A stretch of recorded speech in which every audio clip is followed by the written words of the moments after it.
The country we live in today was built on the lives and the sacrifices our soldiers have made. They have put aside so much, and they have put aside their lives in order to take care of yours. They are the backbone of our freedom whilst holding the values of sovereignty and liberty. If it wasn't for them, we wouldn't be able to walk on the streets. We wouldn't be able to do what we would like to do because this world would be so scared. There would be people running around in our streets. However, when our heroes return home, their suffering still continues. They face many daily obstacles in life, especially the ones that are wounded overseas. Their lives are now affected, and there's not much to do. The Wounded Warrior Project stands for exactly that.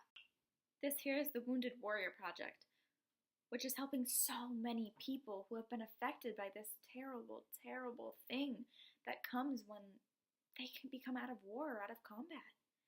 For they are our heroes fighting the enemies in a broken world.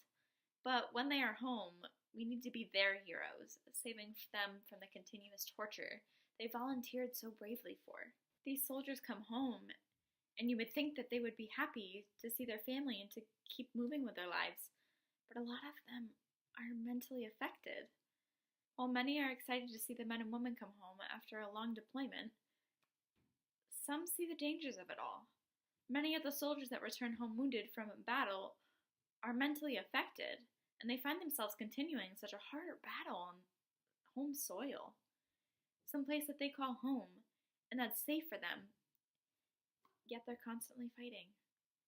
PTSD is one of the biggest side effects of war, ranging from mild cases to severe cases. This is someone here who has PTSD. These soldiers tend to become very tense and irrational when something triggers this feeling of being back in the war zone. These mighty Americans should feel at home, but instead they're becoming introverts, and typically they're drawn to drugs and alcohol in search for an escape. They're trying to escape this terrible feeling. They're constantly being reminded of terrible times back in the war zone. Unfortunately, this can lead them to farther devastation. They could potentially become homeless or go financially unstable, which then leads them to the streets. And at that point, they're just searching for drugs to try to get rid of this pain. This results in our heroes that make up 11% of the total homeless population here in America. This staggering number should be worrying enough to take action upon. Our heroes should not be on the streets looking for a way to survive every day when they were already trying to survive in the war zone.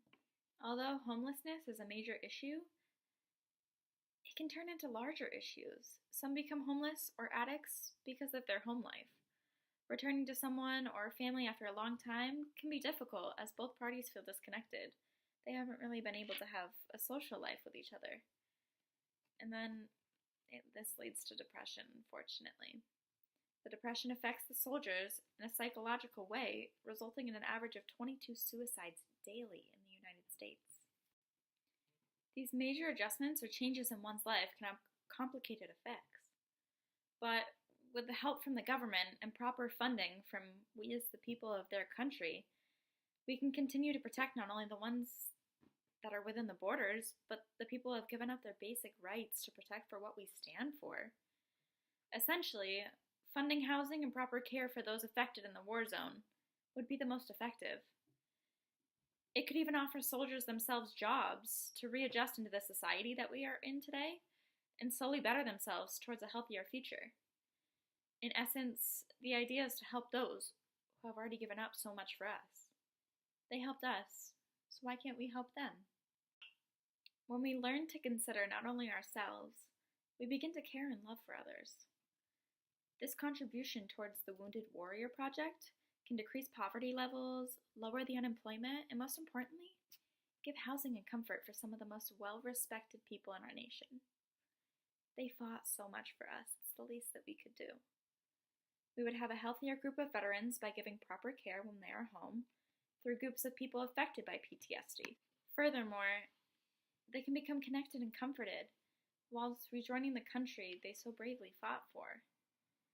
By donating, fundraising, and spreading the word, you can help our warriors get back on track and become a positive force in their community. We can further empower warriors through monthly donations or even a single donation, found on the Wounded Warrior Project page. Another great option for those who are willing to be involved in the work, there's an endless opportunities to fundraise for our heroes. However, the biggest step in today's society is to spread the word and share what could be done for those who have provided everything for you.